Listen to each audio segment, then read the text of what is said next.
Good morning everyone. स्वागत है आपका एग्जाम अफेयर्स में। आज हम शुरू करने जा रहे हैं 25 मार्च 2021 के करंट अफेयर्स। सो देरी ना करते हुए शुरू करते हैं आज के अपने पहले टॉपिक को। और आज हमारा पहला जो टॉपिक है वो दो टॉपिक हैं, वो रिवर्स के बारे में जानेंगे। उन दोनों टॉपिक्स के बारे में क्या है वो टॉपिक्स और समझने की कोशिश करेंगे वो हैं क्या। तो देखते हैं पहला टॉपिक अपना। और आज हमारा पहला टॉपिक है वो है खबरों में प्रहलाद सिंह पटेल समिति। समझेंगे ये क्या है। देखिए, पौराणिक नदी सरस्वती का अध्ययन करने के लिए केंद्र सरकार के द्वारा इस समिति का गठन किया गया है। यानी कि आप जानते हैं हमारे पौराणिक ग्रंथों में यह कहा जाता है कि गंगा, इसके अलावा यमुना और एक सरस्वती नदी हुआ करती थी। अभी हम ये देखते हैं कि गंगा और यमुना तो है, लेकिन क्या सरस्वती का वास्तव में अस्तित्व था या नहीं था, कहां पर थी, किस राज्य में होकर बहती थी, इन सारी चीजों को जानने के लिए प्रहलाद सिंह जो हमारे पर्यटन केंद्रीय मंत्री हैं, उन्हीं की अध्यक्षता में इस समिति का क्या किया गया, गठन किया गया। तो ये आपको याद रख लेना है, प्रहलाद सिंह पटेल समिति। और यह समिति पहचान करेगी किस नदी का बहाव रूट क्या था, यानी कि ये किस क्षेत्र से बहती थी, ये पता करने का काम करेगी ये समिति। अगला चलते हैं। अगला सेकंड जो टॉपिक है हमारा वो है नंदिनी नदी महोत्सव के बारे में जानने की कोशिश करेंगे। क्या है, कर्नाटक के शहर मंगलोर में नंदिनी नदी पर इस महोत्सव का आयोजन किया जा रहा है। बस छोटी सी इंफॉर्मेशन है, याद रखिएगा कि जो नंदिनी नदी है उसके ऊपर इस महोत्सव का आयोजन किया जा रहा है। और कहां पर किया जा रहा है तो आपको याद रखना है कर्नाटक। और कर्नाटक में भी कहां पर, तो कर्नाटक में एक जगह है जिसका नाम है मंगलोर। ठीक है, मंगलोर में इसका आयोजन किया जा रहा है। तो ये आपको अच्छे से याद रख लेना है किसके बारे में, नंदिनी नदी महोत्सव के बारे में। चलते हैं अपने अगले टॉपिक पर। और हमारा जो अगला टॉपिक है वो है किससे संबंधित, जानेंगे खबरों में सांगे ज्वालामुखी। क्या हुआ था, हाल में ही इस ज्वालामुखी में एक बड़ा विस्फोट हुआ, काफी दिनों बाद बड़ा विस्फोट हुआ। इस वजह से ये काफी ज्यादा न्यूज में था। तो देख लेते हैं क्या है। इक्वाडोर में स्थित ज्वालामुखी में हाल में ही विस्फोट हुआ। बस इतना याद रखिए कि यह विस्फोट आपको कहां देखने को मिला, इक्वाडोर में। और इक्वाडोर कहां पे देखने को मिलेगा हमें, तो इक्वाडोर देखने को मिलेगा हमें दक्षिणी अमेरिका के क्षेत्र में। ठीक है, तो ये भी आपको याद रख लेना है। यहाँ छोटी सी इंफॉर्मेशन थी, मैंने लगा दी है। देखिए, लार्ज इरप्शन एट सनर्जी बाल्कनोज, और कहां पे, इक्वाडोर के अंदर ये सब कुछ हुआ था। ठीक है, सांगे में जो है। उसके बाद अगला जो टॉपिक है हमारा वो है ऑपरेशन जेट्टी। ये क्या है, हाल ही में भारतीय नौसेना द्वारा अंडमान निकोबार कमांड क्षेत्र में इस ऑपरेशन का आयोजन किया गया। बस इतना याद रखिए, किसका है ये भारतीय नौसेना का है। ठीक है, भारतीय नौसेना का ऑपरेशन है जिसका नाम ऑपरेशन जेट्टी इन्होंने दिया है। ये छोटी छोटी दो इंफॉर्मेशन थी, मैंने आपको दे दी है। अब यहां पे समझने की कोशिश कीजिए, एक छोटा सा आर्टिकल था, ऑपरेशन संकल्प, Indian navy undertakes passage exercise with Bahrain navy in Persian gulf. ये आपको याद रख लेना है। हाल में काफी न्यूज में था कि बहरीन के साथ हमने क्या किया है, एक ऑपरेशन किया है जिसका नाम रखा गया है ऑपरेशन संकल्प। और इसी ऑपरेशन संकल्प के तहत क्या करते हैं हम लोग मैरीटाइम सुरक्षा पर फोकस करते हैं, जिससे कि हमारे जो जहाज हैं पर्सियन गल्फ में और गल्फ ऑफ ओमान में उनको बचाया जा सके। ठीक है, मर्चेंट शिप को बचाया जा सके, इसलिए इसका ऑपरेशन संकल्प शुरू किया गया है। और हाल में किसने शुरू किया है, तो हमारे और बहरीन के बीच में हुआ है। ये आपको याद रख लेना है, जिसे पैसेज एक्सरसाइज के नाम से भी जाना जाता है। ठीक है, ये आपको याद रखना है। यहाँ पे देखिए, स्पोक पर्सन ऑफ नेवी का ये ट्वीट है। यहाँ पे देखो, enhancing the interoperability, strengthening the bilateral maritime cooperation, सारी चीजें वो बताने की कोशिश की गई है कि इंडिया ने पार्टिसिपेट किया था। और इसमें एक बात याद रखनी है, आईएनएस तलवार ने पार्टिसिपेट किया था। जो हमारा जहाज है आईएनएस तलवार, उसने इसमें पार्टिसिपेट किया था इस वाले युद्धाभ्यास में। चलते हैं अपने अगले टॉपिक पर। अगला टॉपिक है हमारा खबरों में सरायघाट युद्ध। अब ये क्यों युद्ध खबरों में था, मैं बताता हूं। देखो, असम में अभी चुनाव है और चुनाव के दौरान हमारे प्राइम मिनिस्टर ने इस मुद्दे को काफी जोर शोर से उठाया है। जो यहाँ के योद्धा थे जिनके बारे में अभी हम डिस्कस करेंगे, उनको काफी अच्छी तरीके से हाईलाइट यहाँ पे किया गया है। तो समझेंगे जरा उनके बारे में, कौन थे ये। अब देखिए जरा, यह युद्ध 1671 में मुगल तथा अहोम सेना के बीच लड़ा गया था। आप जानते हैं असम के अंदर एक अहोम डायनेस्टी रूल करती थी, उनके बीच में और मुगल सेना के बीच में यह युद्ध लड़ा गया था। ब्रह्मपुत्र नदी के किनारे लड़े गए इस युद्ध में अहोम सेना ने क्या किया था, मुगलों को हरा दिया था। यानी कि अहोम की सेना ने मुगलों को बुरी तरीके से हरा दिया था इस युद्ध में। अब इस युद्ध का नेतृत्व जो किया था वो किसने किया था, लचित बोरफुकन ने किया था। लचित बोरफुकन के द्वारा इस युद्ध का नेतृत्व किया गया था, जिनको लेकर हाल में ही काफी नेताओं ने, काफी एक्टरों ने काफी बातें चीती गई हैं। इसी वजह से ये टॉपिक न्यूज में था। इस दौरान अहोम सेना के जनरल थे, ये जो लचित बोरफुकन थे ये अहोम सेना के जनरल थे। लचित को असम में हीरो के रूप में याद किया जाता है। इनकी जयंती यानी कि जो 24 नवंबर को असम में लचित दिवस के रूप में मनाई जाती है। और इस आर्टिकल को कवर किया था इंडियन एक्सप्रेस ने, मैंने भी वहां से लिया है।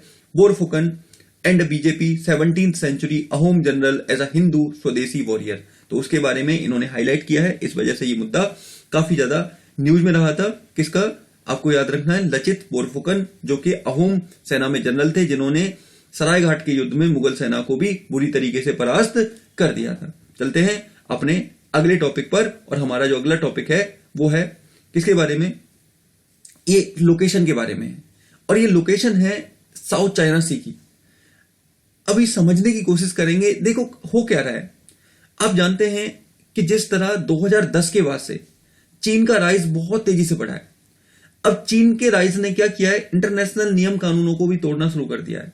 और इंटरनेशनल नियम कानूनों को तोड़ते के चक्कर में वह ऐसे क्षेत्रों पर अपना कब्जा बता रहा है जो कि कभी उसके थे ही नहीं। इसी तरह का एक ये है, अभी हाल में ही क्या देखने को मिला है, फिलीपींस के पास एक रिफ है, ठीक है, एक रीफ है, उस पर अपना उसने कब्जा जमाया और उसके वहां पर बहुत सारे वेसल्स देखने को मिले। और इसको लेकर फिलीपींस ने काफी ज्यादा कड़ी आपत्ति जताई और ये कहा कि चाइना पूर्ण रूप से अब हमारी संप्रभुता को नुकसान पहुंचा रहा है। इसको लेकर बहुत सारे आर्टिकल थे। अब आप ये देख लीजिए, साउथ चाइना सी में, ये पूरा साउथ चाइना सी की है और ये 9 डैश लाइन है, ये जो लाइन जा रही है 9 डैश लाइन है। और ये कहता है कि चाइना कहता है ये हमारे सिल्क रूट का पहले हिस्सा थी, इस वजह से ये जहां जहां से ये लाइन जा रही है वो पूरा एरिया चाइना के नेतृत्व वाला है, वो पूरा एरिया चाइना का है, ऐसा इनका मानना है। जिसकी वजह से फिलीपींस, बुर्नेई, मलेशिया और आपका यहाँ पे वियतनाम, इन सब के साथ बहुत ज्यादा विवाद हैं चाइना के, ठीक है। और चाइना धीरे धीरे इस पूरे रीजन में आर्टिफिशियल आइलैंड भी बनाता जा रहा है और आर्टिफिशियल आइलैंड बनाकर इस पूरे रीजन में अपनी नेवी की तैनाती, अपनी आर्मी की तैनाती कर रहा है, जिससे कि इस क्षेत्र को कब्जे में लिया जा सके। तो ये आपको अच्छे से याद रख लेना है साउथ चाइना सी के बारे में। चलते हैं अगले टॉपिक पर। अगला टॉपिक है हमारा वर्ल्ड टीबी डे के बारे में। आप जानते हैं कि एक जीवाणु जनित रोग है और ये मानव के लंग्स को काफी ज्यादा प्रभावित करता है। तो हाल में ही वर्ल्ड टीबी डे मनाया गया है, तो समझ लेते हैं वर्ल्ड टीबी डे के बारे में, जान लेते हैं क्या है, कैसे ये फैलता है और किस तरीके से ये फैलता है। देखो हुआ क्या था, 1882 में रॉबर्ट कोच के द्वारा 24 मार्च को टीबी के जीवाणु की खोज की गई थी। यानी कि इन्होंने टीबी के जीवाणु की खोज की थी 1882 में।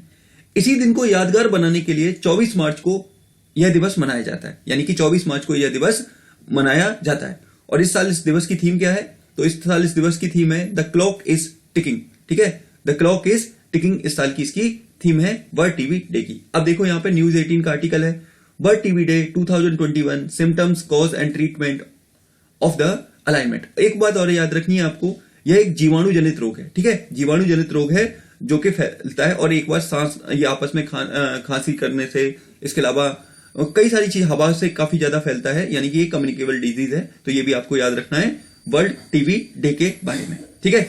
चलते हैं अपने अगले टॉपिक पर, और हमारा जो अगला टॉपिक है वो है खबरों में लोकपाल। अब समझने की कोशिश करेंगे ये खबरों में लोकपाल क्या है, क्यों है लोकपाल खबरों में। तो लोकपाल की स्थापना लोकपाल एवं लोकायुक्त अधिनियम 2013 के तहत मार्च 2019 में की गई थी। यानी कि खबरों में लोकपाल है तो इनकी हाल में ही क्या की गई है, नियुक्ति की गई है। और ये नियुक्ति नहीं की गई, इनको लेकर एक मीटिंग थी, ठीक है। अब मैं यहाँ पे लोकपाल के बारे में आपको बता रहा हूं।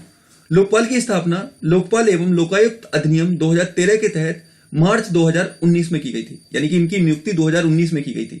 अब इसको 2 साल हो गए और इसी को लेकर एक सेमिनार आयोजित किया गया था, इसके कारण ये न्यूज में था। तो देख लेते हैं, लोकपाल एक सांविधिक निकाय है, यानी कि ये स्टैच्यूटरी बॉडी है, इसका कॉन्स्टिट्यूशन में कोई जिक्र नहीं है। पहली बात तो आपको ये अच्छे से याद रखनी है। दूसरी बात, लोकपाल पीएम के साथ कैबिनेट मंत्री, एमपी तथा केंद्र के एबीसी तथा डी समूह के अधिकारियों के भ्रष्टाचार की जांच कर सकता है। तो हम कह सकते हैं काफी महत्वपूर्ण बॉडी होती है लोकपाल, जो काफी इंपॉर्टेंट काम करता है, जांच करने के काम करता है। तो ये आपको याद रख लेना है इस लोकपाल के बारे में भी, ठीक है। आगे देख लेते हैं, थोड़ा सा और समझ लेते हैं। और आपको एक और बात बता दूं, भारत में पहले लोकपाल कौन बने थे, तो वो बने हैं पिनाकी चंद्र घोष जी। पिनाकी चंद्र घोष ये हमारे देश के पहले लोकपाल थे, जिनकी 2019 में नियुक्ति की गई थी। तो ये भी आपको अच्छे से याद रख लेना है। यहाँ पे देखिए, all agencies should cooperate to eradicate corruption. Lokpal chief, ये लोकपाल चीफ कौन है, तो पिनाकी चंद्र ये हैं, जो हाल में ही ये मीटिंग हुई थी, इस वजह से ये मुद्दा काफी ज्यादा न्यूज में था। चलते हैं अगले टॉपिक पर, और हमारा जो अगला टॉपिक है वो है ऑपरेशन थिरुवल्लूर के बारे में। जानेंगे ये क्या है। काफी यूनिक सा ऑपरेशन था, लेकिन समझने की कोशिश करेंगे ऑपरेशन थिरुवल्लूर है क्या, क्यों आयोजित किया गया था, तो वही बात हमें समझनी है। तो देखते हैं जरा। हाल